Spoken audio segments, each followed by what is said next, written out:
The Xbox and PlayStation showcases are already being compared and sort of pitted against each other. I'm going to be reacting to a video from Doc Dark about the two showcases before they come out. He's a friend of the show. He's been on here a couple of times along with my good friend 30 and Still Gaming, and I have sort of been telling people we shouldn't compare these showcases. I don't necessarily think it's a fair comparison. Sony's getting to kind of sandbag their showcase that did not happen in 2022, so theirs will undoubtedly be a larger showcase, giving it sort of an unfair advantage. They have more announcements, more games, more things that they're going to be able to drop. And I already watched the video, and my initial impression was Doc is right about a handful of things, but then I really think he's off the mark on a couple of others. So let's get into it. Let's see what the man himself has to say with the much shorter haircut, but the ever-present tank top. Take it away, Doc. What's up, everybody? Doc Dog 1985. There's levels to this. Listen, I know you see it. I went to the beach this weekend, and the tank top that I wore was a little bit bigger, and now I'm over here looking like a damn zebra. But it is what it is. Listen to me. We got two showcases coming up by the end of this month. Yep. Sony's gonna have their showcase. Xbox. Well, not by the end of this month. The ones in Xbox's is June 11th, and Sony's is like right around the corner, the 25th. 24th. Gonna have their showcase as well. What do we want to see? What do I want to see? What do you want to see? I'll tell you what I want to see. Let me tell you what I want to see. I want to see games. I want to see games. I don't care about anything else. First, and you tell me what you want to see. Go ahead, leave a comment down there, okay? So, what do I want to see? When I think about Xbox, it's real easy as to what I want to see. It's real easy. When I think about Sony, it's a little bit more difficult, but I'll explain to you in a second, okay? All right. Microsoft, Xbox, showcase. What I want to see. No particular order. Say it, man. Number one. Yep. Everything they show. Everything they show. Better be on a Series X. I agree with this. I don't want to see any gameplay that's on PC. Yep. That's number one. Now, here's the thing. I agree with him. I don't know if he's going to get his wish, though. I don't know if Microsoft and the Xbox marketing team wants to start to make that a focus. Like, hey, we're not going to be showing stuff on PC, because if they start stressing that what they're showing you is on the Series X, it actually draws attention to the fact that they're not showing you the game on the Series S. And I don't think they want to draw attention to that. I really don't. So I agree with him. I think he's right. As somebody who bought the Series X first, it was the first console I bought this generation. In the next gen, I got it before the PS5. I'm hoping for really great titles, and I want to see what Starfield's going to look like on the Series X, but I don't think we're going to get our way, Doc, because I don't think Microsoft wants to draw attention to that. Okay. Number two. Everything that they show better have a release date. Everything that they show better have a release date. That one's hard to agree with. Because they got themselves into trouble last year with the whole, hey, in the next 12 months, these 25 titles are coming out. 10 of those titles didn't make it. One of those titles was Redfall. So it basically wasn't ready either, right? So basically 11 titles weren't ready, and one of them, came out. The other 10, we don't even know when they're coming out. So I don't know if I agree with this one, because I think that's a huge risk. I think if you say, "Oh yeah, we're gonna give you a bunch of release dates and only give you games that have release dates," they have so much property that I think sometimes is okay to update you and say, hey, here's where this game stands, here's how it's looking, and maybe just say, 2025. I don't think that's a bad idea right now for Xbox. Generally, I agree with Doc. I'm like, I don't want to see the game. I don't want to hear about the game until you're ready to give me a release date. I think that's going to serve developers and publishers a lot better than what they've been doing. I think they show us stuff way too early. But I don't know. Microsoft has so much property, they might not want to be quiet about it if they have good things to show, even if they just give you a generic window of 2024 or 2025. They definitely don't want to start setting the stage with release dates if they can't hit them, because that was basically what they did last year. Number three. everything that they show Yep. better be releasing this year. This year. Don't show me something that's releasing next year or 2 years from now when you still owe us like 12 games. So don't. Okay. I know where he's going and I get where he's coming from, but again, I think you're at one level kind of asking the impossible. You want them to do a showcase in June and only show you stuff that's coming out in the next 6 months. I don't think that's feasible. I don't think that's reasonable either. I think he's kind of painting them into a really weird corner of, I only want to see games that are released, that have release dates, and I only want to see games releasing this year. There could be some amazing games that are going to come next year, and that's totally fine. PlayStation did that with Spider-Man 2, for example. You know, you can learn about these games pretty far in advance, even if they are, you know, a year and 3 months, 18 months. I do agree, though, once you get beyond the 18 to 24-month window, it's a little bit of a souring note to say, oh, yeah, this game's coming out, in 2026, or no date at all. They just kind of show you the game. So I do think he's being a little too harsh here. Harsh maybe not be the right word. Maybe too stringent. It's like that they don't have much to show then, because there's not much coming out the rest of this year, at least that we know of. Don't do that. Don't do that. Okay.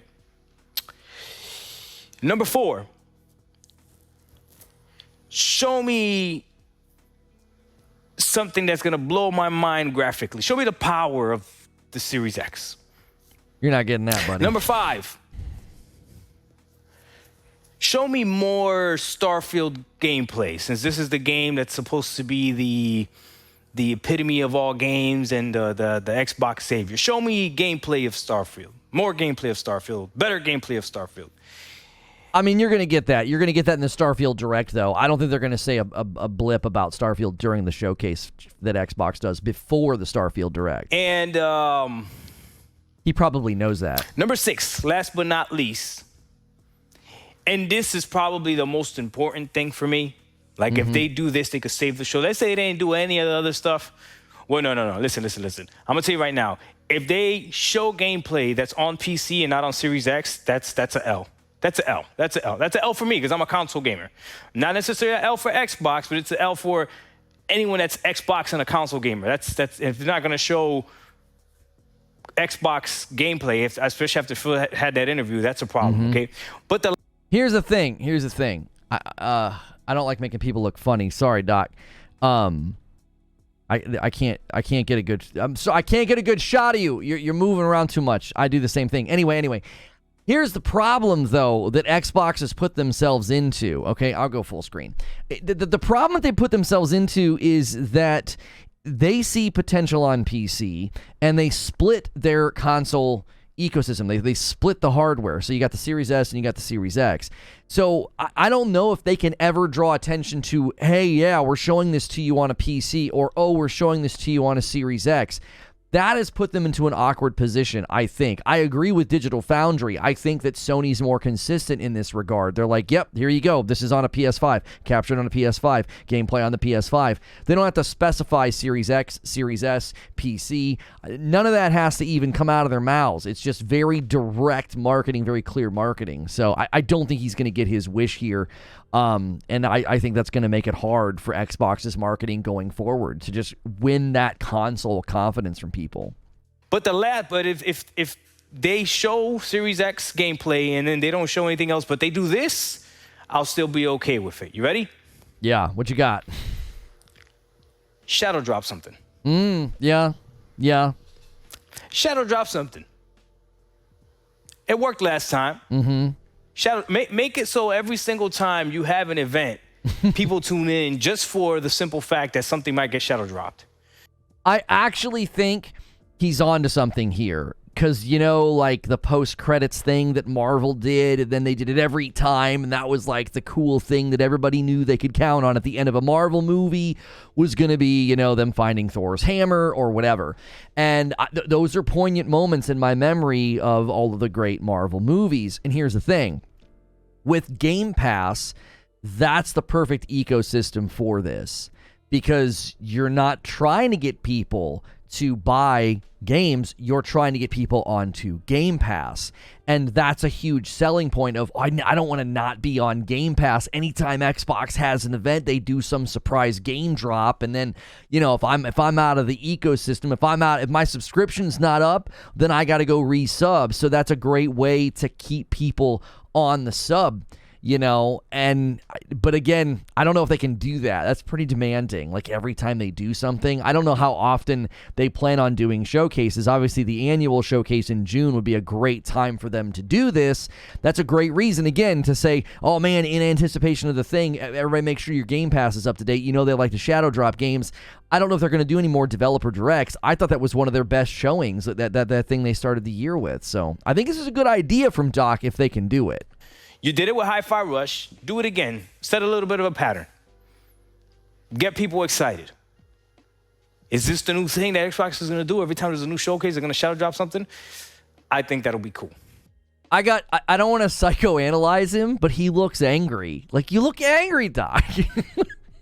And I think he is. I think any of the guys that have really been cheering for Xbox up to now are like saying, you can see it in his expression. It's like, you better prove something, do something, because you've been doing a poor job lately. Because Redfall and the Phil Spencer interview were huge blows to morale. Now, for Sony, the PlayStation side. Yeah, bring what you got. I want to see from Sony PlayStation? Absolutely nothing. Yeah. I'm not excited about anything. This man, this is a Doc. What are you doing? You can be excited for both. What are you talking about? On the PlayStation. I already know what Spider-Man 2 is going to be. It's going to be more of Spider-Man 1, which is not necessarily a bad thing. Relax. The same exact way, God of War Ragnarok is a little bit more than God of War 2018.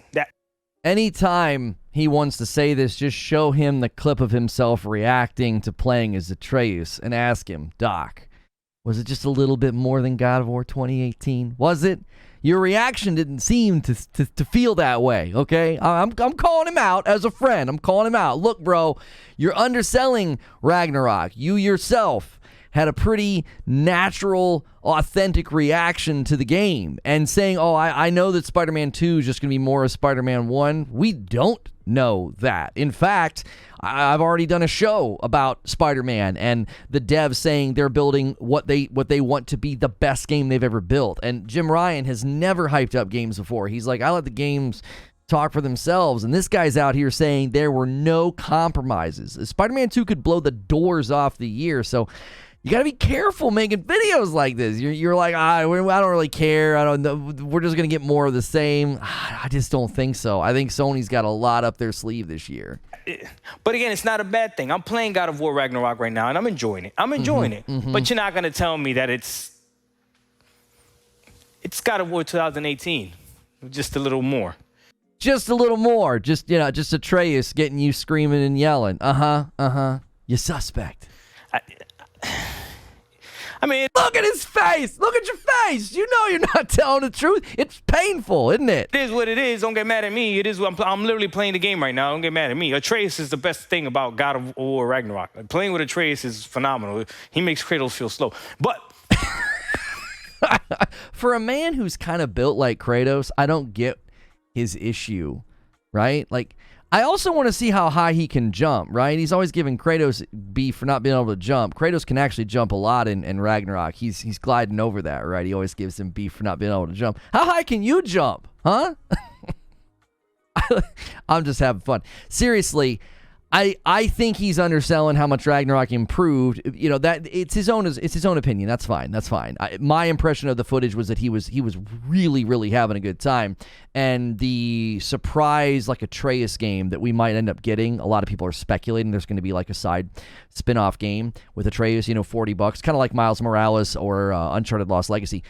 They could certainly do that. I'd be interested to see what Doc thinks of that, because I think they did so much work with Atreus. You don't just leave that as like, oh, there's just missions in Ragnarok where you play as Atreus. I think that's like the tutorial for something more expansive with him. What I want to see from Sony,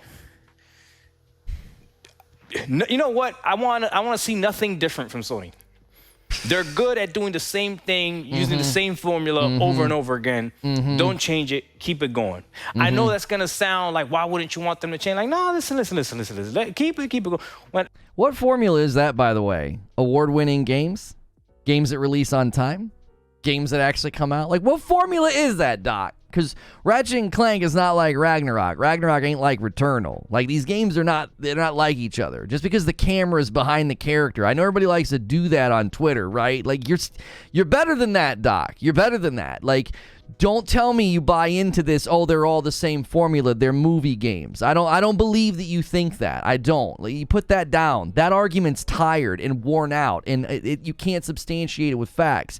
You got to take screenshots of the games. You can't actually watch the games, because the way I approach gameplay in Ghost of Tsushima is nothing like gameplay in Horizon Forbidden West, even though people take cheap screenshots on Twitter. Oh, they both have bows and arrows. They're not the same at all, okay? Camera angle does not determine whether or not the game is just another fill in the blank, okay? There's plenty of isometric dungeon crawlers out there. Is Hades basically another Diablo? Nobody would say that. You'd sound silly. Well, that's just as silly as saying, oh, that's the formula. That's what they do. I feel like people got to put that down. At this point in time, I don't think you can substantiate that argument. And I think PlayStation's got a whole lot of surprises up their sleeves. And all the people that say they only do movie games are going to look even sillier end of the week after the PlayStation showcase is over. When I go to McDonald's and I order a McDouble, I want a McDouble. Hey. I don't want a McDouble with a brand new freaking cheese or what. No. Give me the same McDouble that you've been making for years. That's what I want. When I want a Big Mac, that's what I want, the same Big Mac, okay? You go to PlayStation, you know exactly what type of games you're getting, all right? Listen, leave the McDonald's analogies to me, okay? Because it upsets the fanboys. You don't want that heat, Doc. Don't do it. Don't do it. And you just called PlayStation McDonald's when, Game Pass is dollar menu gaming. So who's the McDonald's here? Heavy story-driven, high production value, beautiful graphics, minimal gameplay types of games. It is what it is. Minimal gameplay? Like that Atreus stuff? Was that minimal? You sure?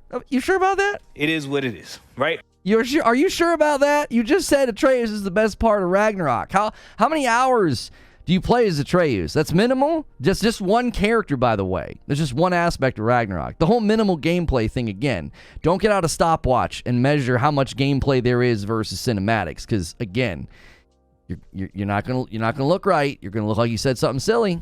But you know what you're getting, so you're not really disappointed when you know what you're getting, right? So Sony show the same thing.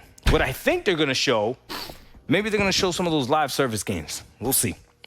I actually want them to do that. I think they need to start to bring the live service heat. They're supposed to bring so many of them by 2026. I agree with him on this one. We'll see. It is what it is.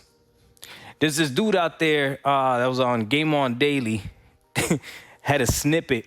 Shout out to Gas. Had a snippet. He was talking about how Nintendo makes gameplay games and PlayStation makes interactive movies. I didn't react to that tweet. I didn't react to that clip because I truly believe people say that knowing that it isn't true. They say it for the reaction. They do. Because I've been playing Tears of the Kingdom, and there's tons of cutscenes. There's tons of times where I'm not playing. There's dialogue that I have to click through.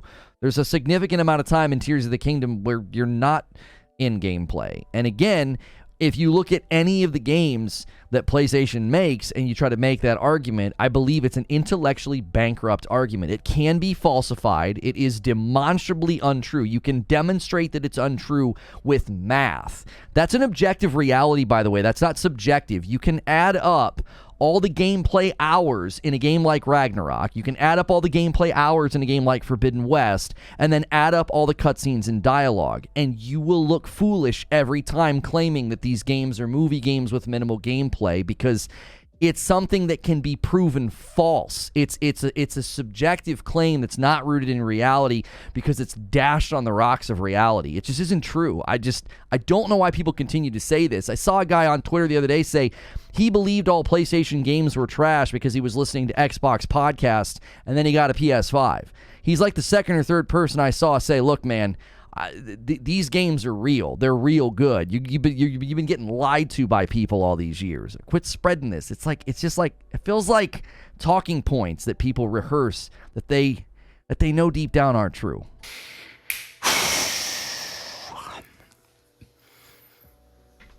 The reason that tweet got so much attention is because it's a little bit of truth to that. But we're gonna end it there. Dog1985, there's levels to this. Little bit of truth, there's no truth in it. It gets attention because that's what it is. It's a click farm. It's a bad take. People do this all the time. Bad takes get way more clicks than thoughtful takes. Trust that. We out. Peace. Peace. I like Doc. I do. I like Doc. He's out in left field on some of this stuff. He is. He's plucking on a banjo string that he knows the Xbox guys like to hear. But I'm telling you, some of y'all got to come back to the middle on this. You're so out there on that Xbox green grass, you're not realizing that you can like both systems. You can praise both systems, and to react the way that he did to Atreus, and then to still kind of hold on to that mantra of minimal gameplay, that always makes me wonder. Like, come on, man, why are you saying that? Like, look at the gameplay. Look at how much fun you're having. Look at how much gameplay there actually is, and the gameplay is enhanced by and supported by those cutscenes. They really are. Like, you get invested in the story. You care about Kratos and his son. You care about the characters you're playing as. I mean, I got super, super invested in Ghost of Tsushima because of the story and because of how beautiful it was. And the ending it's picturesque. It's like literally, it's no pun intended. It's like a movie, but again, you get to be a part of it. You get to fight and have this amazing face-off and this amazing ending. So much artistry poured into it. And I gotta be honest.